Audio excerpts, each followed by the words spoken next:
One. Hey, welcome into the Stinkin Truth Podcast. Your host, Mark Schlereth, along with Mike Evans. Thank you so much for subscribing and watching. We really appreciate it. By the way, on our last podcast, I said that if we get to 25,000 followers, that I would do the show shirtless, and we actually lost some followers. So I think that what I'll do is instead, I'm going to reel that back in. I'm going to bring that back. And I'll do it in a snowsuit. How about that? Yeah, that's right. Because apparently layer up. Yeah, apparently nobody wants to see me shirtless smoking a heater doing this show. So, I mean, America's spoken. Nah, you know what? I was going to go down a road. I'm not going to go down that road. No. Nope. How are you, buddy? Not going to do it. Great. We got a lot of great games to talk about this weekend, but let's get you rolling here. Let's get you in the flow right away, talking about the game you're going to be calling for Fox. Surprise, surprise, folks. He's not calling a team from the NFC South. That'll be after this week. It'll be the next 2 weeks in a row. He gets to expand his horizons a little bit. No, you got Washington and the Raiders, two teams coming off performances that, they probably like to forget. What's your early feel on this game based on all the film study that you've been doing? Yeah, I mean, it's an interesting game. There's no question. I don't know that Jaden Daniels will actually play. So Marcus Mariota would take over for Jaden Daniels. And, then that eliminates some of the stuff that you can run. I think it was really interesting because in week one, you saw some design stuff with Jaden Daniels in the run game. And I'm waiting for them to do like a read zone, hand it off, and then do an option off of it. Because there was a couple plays where I think they had that set up to do those things, Mike. And so that was interesting to me. Deebo Samuel, real motion guy before the snap, but most of his routes are like behind the line of scrimmage, like little bubble screens, little swing passes, some of those things, a couple things in the middle of the football field. I'll tell you this. When it comes to the Raiders, they're a much better team. And Ashton Jeanty, the running back from Boise State, has not exploded yet. But you see some plays that he's close. Like he's close to a breakout run. The issue with a lot of young running backs is something Mike Tomlin told me. You got to understand that not every meal's a smorgasbord. And then what makes running backs great? So I played with Terrell Davis. Terrell Davis was, 1 year it was 1,100 yards his rookie year. Then it was 1,400 yards. Then it was 1,700 yards. Then it was 2,000 yards. Hall of Famer. And the thing that made Terrell so good was it wasn't he's going to outrun everybody or just overpower people or any of that stuff. It was he had such a great understanding of where the strength of the defense is, where the weakness of the defense is. So, we're running strong into let's call it a 25 front, okay? So, in a 25 front, Will's going to be off the ball, Sam's going to be on the ball. So, on the front side, running strong, you're going to have a defensive end on your offensive tackle at a 5 technique, which is just outside eye. And then you're going to have that Sam back or outside eye of the tight end. So you're in like a strong right formation or whatever. And so TD would be like, all right, let me just survey this before I hit it. I'm supposed to press the hip of the tight end, but I know that Sam backer on my tight end is probably a mismatch, and that guy's job at that position is to set the edge. So I'm going to press it, try to get the backers to run, but I know in all likelihood I'm not bouncing outside unless he pinches. So I've already prepared myself for the cutback. So I'm already trying to stretch it, knowing if I can get those guys to move, I can cut back behind them, right? And I can get to the B gap or the backside A gap or whatever it is, or the front side A gap. And so I've watched Ashton Jeanty cut back into unblocked guys. Like you have to know, hey, we've got safety rotation, right? And they're going to get to an 8-man box even if they don't start in it. And you've got to understand where that safety rotation is coming. If it's coming down strong, if it's coming down weak. And a couple times I've seen him cut back into a safety that is unblocked, and then it's just tackling practice. So you've got to understand the fronts. You've got to understand the placement of the second level linebackers and safeties and where the strength of the defense is, where the weakness of the defense is. And that's what sets the great running backs apart from the good running backs. And I wonder, because we saw all these young running backs get drafted early this year. Omarion Hampton, Ashton Genty, Henderson with the Patriots, RJ Harvey here in Denver. And one thing I've learned from you watching film is that, when it comes to being a running back, it's not just simply, here, take the handoff and find a hole and run hard through it. There is really a science, if you will, a strategy that you have to learn as a young running back on how to run the football. Right. It's a lot more complicated than I think a lot of people think. The Crosby Merritt kid in Washington, he was a seventh rounder out of Arizona. He's bounced around to a bunch of different schools, but I think he came out of Arizona. And he was a guy, I wrote down NSASAP in my notes. What does that mean? NSASAP. What does it mean? NSASAP. Yeah. North-south as soon as possible. All right. I like it. And that dude was like, he is not enamored with his speed. See, guys to me that are speed guys usually aren't real good downhill runners because they've always been able over the course of their lives to bounce it outside, to get to the edge. The NFL is different. There's not a wide side of the field like there is in college, right? There's not, like the hash marks are tight. There's not that wide side, and you just don't outrun NFL defenses. And so this kid is like one of those, he likes to go by, his name is Jacory. He likes to go by Bill. Bill? Yeah, Bill. And call me Bill. But I'm telling you what, man, you want to talk about as soon as I have an opportunity to square my shoulders and get north-south, I am taking that opportunity. And I've really been impressed with him. And then the last thing I'm going to say about this game as we move on, Maxx Crosby. I told my guys on my crew, have a camera on Maxx Crosby at all times. Maxx Crosby can ruin a game without compiling one statistic. No sacks, no pressures, no tackles, no whatever, and completely fucked up your game plan. Like, I'm telling you, the dude is unrelenting. Yeah. And then was it last week or week one? I think it was week one against New England. He tosses Drake May out of bounds kind of late. He tries to hold him up late, but he's rolling him out of bounds.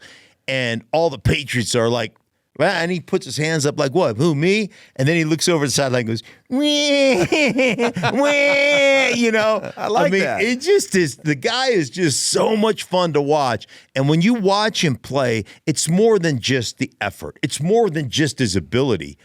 That dude knows, based on formation, motion, all those things, he knows, hey, here comes the boot keep, here comes it. And he's always in position. Man, he is, you want to talk about, he's like a rash that you can't quit itching. And no matter what, you're sitting in, you're trying to scrub your back, he's a rash, and you just always itch. Man, I'm telling you what, I love watching him play. And the Raiders defensively are much better. Geno's completing 82% of his passes right now. And I think that includes the ones he completed at the Chargers the other night. Yeah.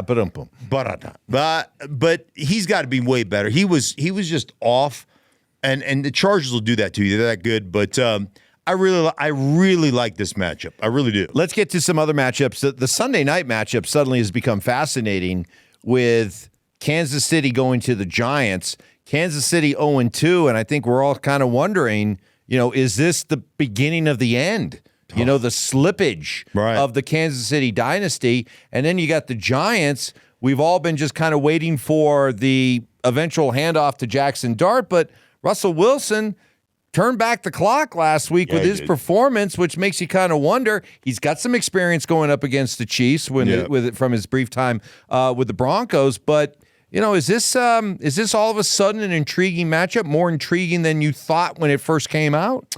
Well, one, I think the Giants defense, Burns is playing lights out.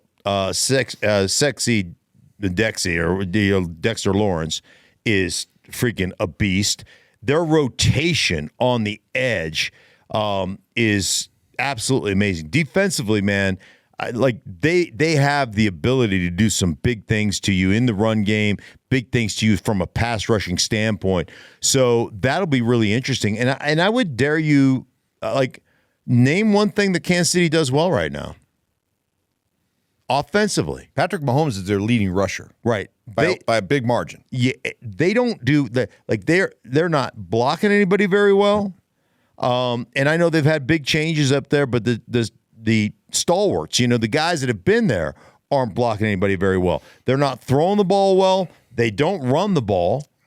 And that's always been an issue with me. I love Andy Reid, but I don't like the fact that he just chooses not to run the ball. So they don't do that very well. There's nothing that they do well.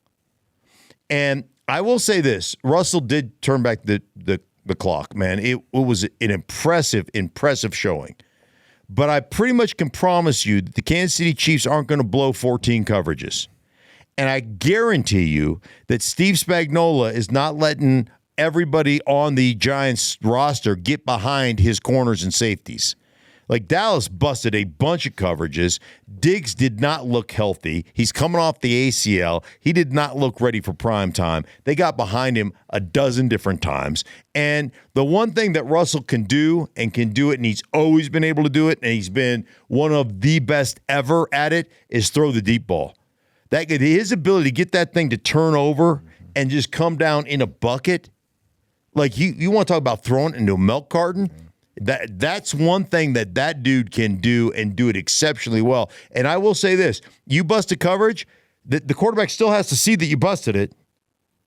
And Russell saw it and took advantage of it and was flat out unbelievable in the game last week against Dallas. Unbelievable. And still, Dallas still found a way to win that game. But I'm telling you, this Kansas City Chiefs team, you don't win this game, stick a fork in them. Because Worthy's not coming back to save your ass. Rashee Rice ain't coming back to save your ass. For Kansas City, this is a must-win football game. Season depends on this weekend for the Kansas City Chiefs. Another game I want to talk about, the Rams and Philly. And I want to focus on the Rams because you got to give them credit, Sean McVay credit, for how they've come off the Super Bowl and have been able to kind of rebuild on the fly, and the last few years be solid in the way that they've rebuilt, but now look like a team these first 2 weeks that they look like a legitimate, serious contender. I mean, this has been a remarkable job how the Rams have rebuilt on the fly and suddenly find themselves looking like one of the best teams in the NFC. Yeah, what they've done is pretty incredible. And when McVay had that thought of retirement and walking away and all that kind of stuff, I think they have done a phenomenal job. And Les Snead probably doesn't get the credit that he deserves when it comes to building this roster. And I don't think Sean McVay gets the credit he deserves. He's this genius mastermind offensive guy, guru, remembers plays he called 6 years ago and all that kind of stuff. And all that stuff is true about him. But he has told me on many different occasions, we're a power football team disguised as a spread. It's he always calls it the illusion of complexity. And one of the things they did was rebuild the roster, and they really rebuilt the roster from the inside out. And when you look at their receivers, they know what they want. They know how they want their guys to play, and their guys have to be involved in blocking. And my college teammate Eric Yarber is their wide receiver coach, and it's a demand. You're gonna be a complete football player at the wide receiver position. And I think the crazy thing is when they struggled for a short time, they rebuilt their offensive line. They are always going to run the ball. They're always going to play physical. They did that defensively with Fisk and with Verse and the guys they went out and got. It was almost overnight, Mike, that they revamped their roster, they got younger, and they got more physical. And I think one of the responses to that was their struggles with San Francisco. Because San Francisco, when they would play them, San Francisco would just physically beat them up. And they like, this is classic on how you build your roster. It's obviously you want to win a championship, which they've won. But one of the other things that you build a roster for is how do we combat our number one opponent in our own division? And teams have been trying to do it with Kansas City here in the AFC West a bunch, but with the Rams, I don't think they looked at Seattle. They didn't look at Arizona. They're like, how are we going to compete with San Francisco, who physically wears us out running the football? We have got to get more like them in that. And they rebuilt their offensive line, and like I said, their defense, and it's been an exceptional job they've done. Who are you liking that game, by the way? It's in Philly, right? Yeah, so a second straight week that they've been on the road. One last week at Tennessee. Oh, man. What the hell? I'm going to go Rams. Let's go Rams. I don't think Philly's been that great. Right. They haven't been like, their passing game has been just Yeah. So I'm going to go, and they haven't run the ball as well as they normally do. So defensively, they're still trying to figure it out a little bit, even though they're 2-0. I'm going to go Rams. Okay. And let's talk about the other team that's in the SoFi Stadium there with the Chargers. And you think of L.A., right? You think of Showtime and Sizzle and Flash and all that, not necessarily a whole lot of substance. But you got those two teams in that building, the Rams that you just talked about, and the Chargers. I mean, we're talking about two physically imposing, tough, mean teams that can go out and play bully ball and just wear you out. Yeah. And offensively and defensively. Yeah, the Chargers are built that way. Yeah. One, they're really big up front, right? And they're going to lean on you, really having a ton of success early in the year on first down. And everybody talks about third down conversions. Like, hey, we got to be great on third down. You know how you're great on third down? Great on first down. You win on first down, you're going to win on third down because you're going to be in third down and 3-. And if you're in third down and 3-, guess what? The entirety of the playbook is open to you. And as a defense, what does that mean? It means we got to defend the entirety of a playbook. So when you do fake, a run, or when you do run, it's really hard on a defense. And so they've really been good in their play action game, marrying that.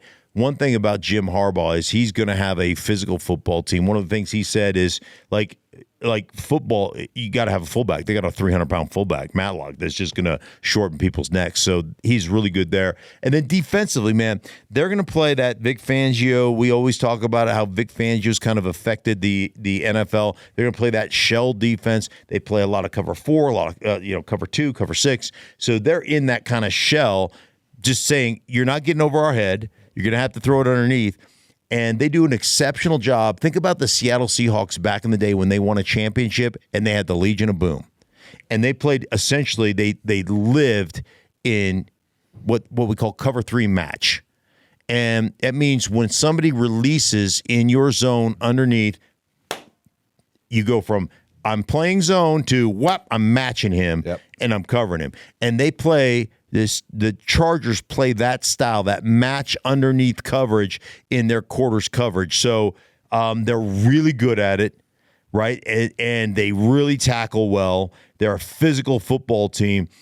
I literally think in the AFC, I would put them up against the Baltimores, the Buffaloes. That they're really a good team. So they get the Broncos this week. They're going to host the Broncos. Broncos coming off that loss to the Colts. And you talk about first down. Sean Payton revealed that the Broncos gave up an average of 9.5 yards on first down. So Indy was constantly living in second and short, 3rd and 1, 3rd and 2. And to your point, maybe that explains why Daniel Jones looks so good in this Bronco defense that's so highly thought of going into the season, really struggled. Yeah. So as you look at Denver and the Chargers this week, do the Broncos, they got swept by the Chargers. Yeah. Both games last year. Do the Broncos match up with the Chargers? Well, I think one, so I go back to my time in the league, and Sean, and we've talked to Sean a bunch here in Denver at training camp. We're there every day doing our radio show, and spent some time with Sean on the field. He talks to you. He doesn't like me. No, he doesn't really care for you, but I didn't want. I'm not a football guy. Yeah, I didn't want to tell you that. That's all right. Yeah, he doesn't like you at all. But one of the things, was we got to run the ball better, and we got to do this better. And I just go back to my time with Mike Shanahan.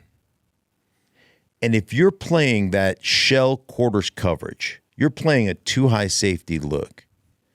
Mike Shanahan would address us in the meeting, and he would be literally offended that anybody thinks they can play a too high shell against us. And it would be like, these think they can play a too high shell against us? Like the unmitigated, the goal. The goal.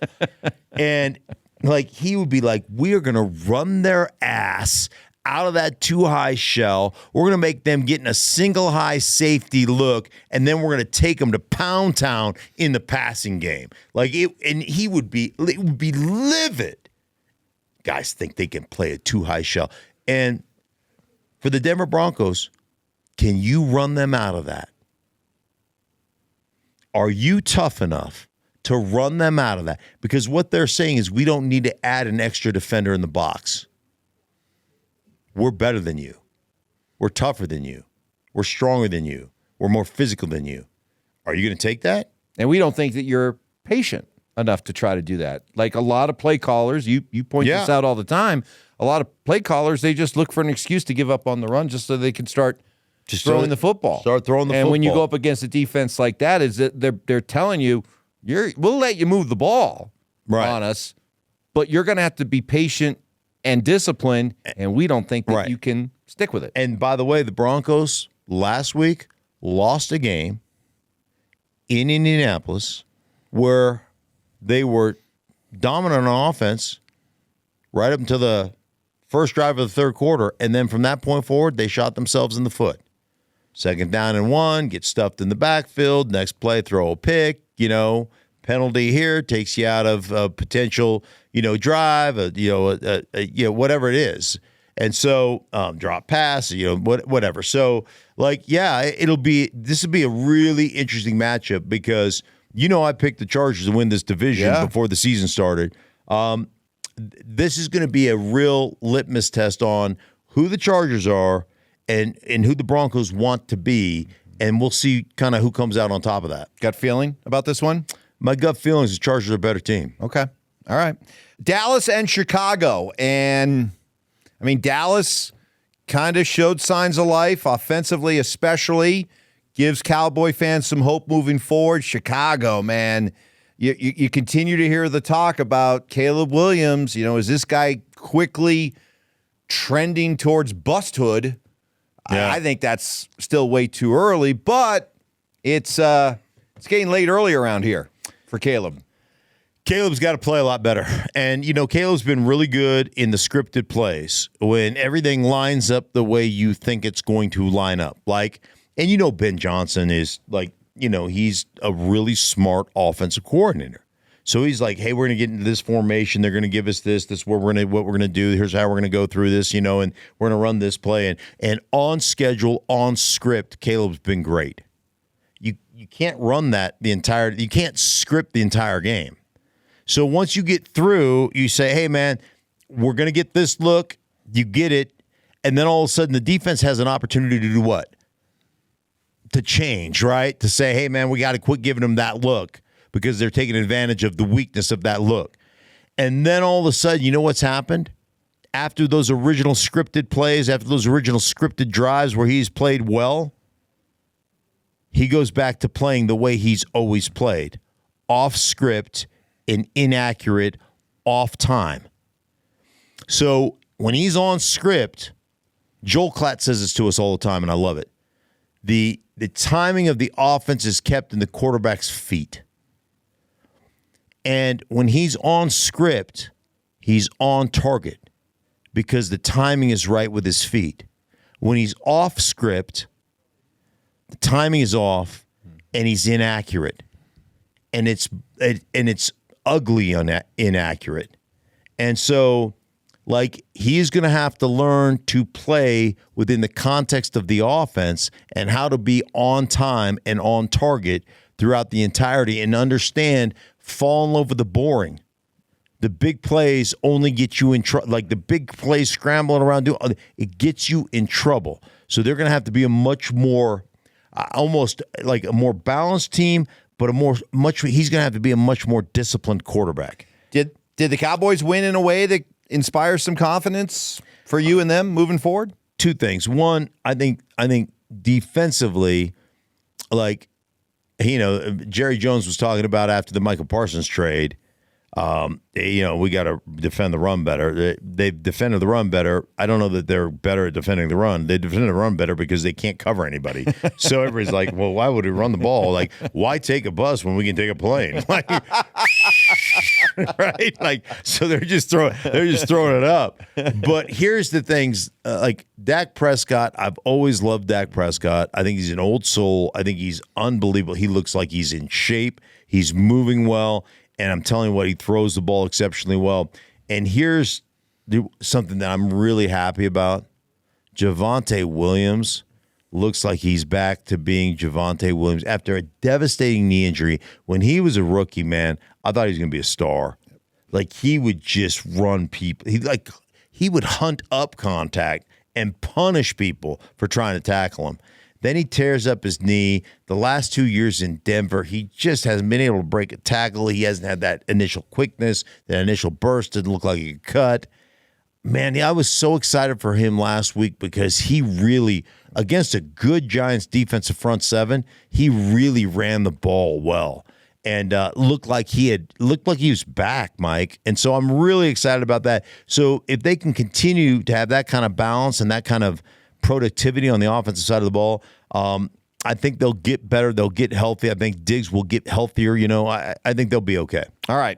Finally, we're going to find out which team has the better backup, I guess. And boy, you hate to be talking about your backup this early in the season, but that's the situation with Cincinnati and Minnesota. Jake Browning for the Bengals, Carson Wentz for the Vikings. Which team do you think is set up better to win with their backup quarterback?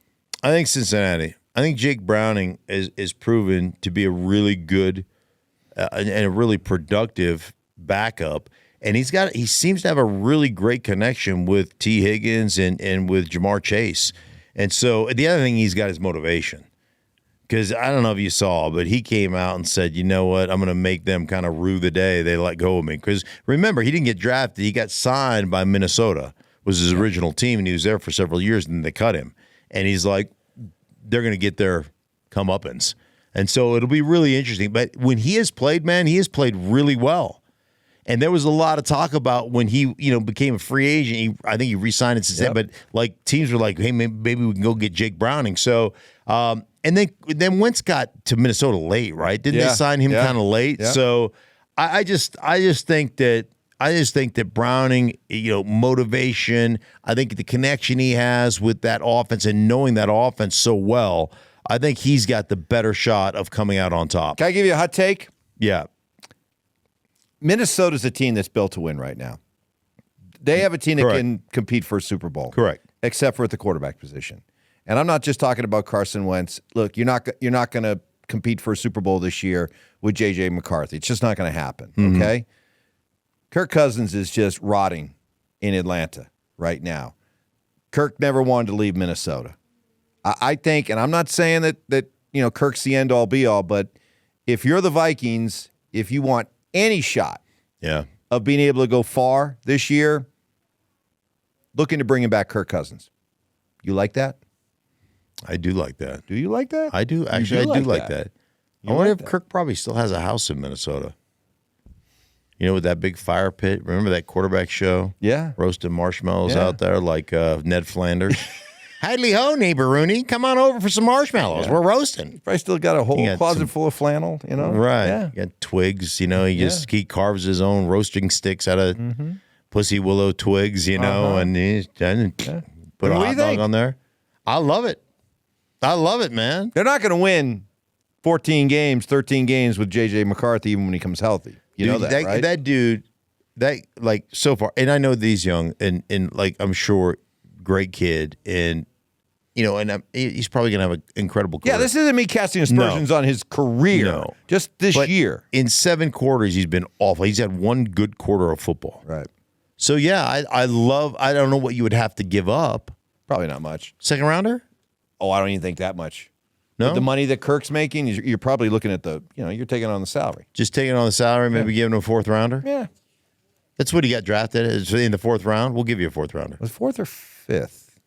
I think it was, it doesn't matter. Whatever. You know, but Who cares? that's the idea. All right. It is time, Michael. Boy. It is time. Our moneymaker picks. And so let me just recap what's gone on for 2 weeks. Okay. Must we? Yes. So we pick 3 games apiece. And I'm like clockwork. So is Mike. We're both like clockwork. But 3 games apiece, our moneymakers. Hey, listen, last year I picked it over like 67. You made money if you followed this guy. Yeah. So our moneymaker, we pick 3 apiece. We alternate weeks. So 1 week I go first, then he goes first, then I go. So I won. So I started week 1, then we go back and forth. So far in our moneymaker picks, I am currently 4-2 on my 3 picks a week. You are currently 1-5. Not good.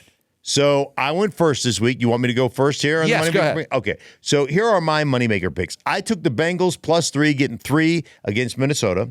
I took the Colts -4.5. The Colts are playing great football right now, physically wearing people out. The run game, Daniel Jones, been great. So I got the Colts -4.5, and I've got the 49ers, even with all the backups, -2.5 over Arizona. That's where I'm going. Okay, I need a good week. I got to be at least 2-1. I got to start to climb out of this hole. So I'm going to go with Tampa Bay -6.5 over the Jets. Tampa just looks really good right now. Yeah, they do. Baker Mayfield's got some serious mojo going. I was really impressed with the way Seattle looked last week, right? Winning at Pittsburgh. They get to come back home against the New Orleans team that's already thinking about the top pick. I'll take Seattle. I'll lay the 7.5 with the Seahawks, and then.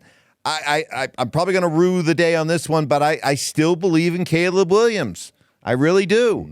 And I think eventually it's going to click with him. I saw what Russell Wilson was able to do against the Cowboys. I think this is a good matchup for Caleb and that offense to really get going. I'm going to take the Bears plus the 1.5 against the Cowboys. Okay. All right. All right. Sounds good. Hey, listen, for everybody involved in the Stinkin podcast, we appreciate you guys. Thank you so much for making us a part of your day. Please subscribe, hit the like button, do all that kind of stuff. We will be back with you Monday to wrap it up. We've got Monday. We'll talk about all the games. We'll also do our leftovers from my game, Raiders, Washington, with all the stuff that I'm going to learn from now until that game happens, and talking to the coaches and the players and the quarterbacks and all that stuff. So make sure you stay tuned right here at the Stinkin' Truth. Keep following, keep subscribing, keep sharing. Thank you guys so much for making us a part of your day.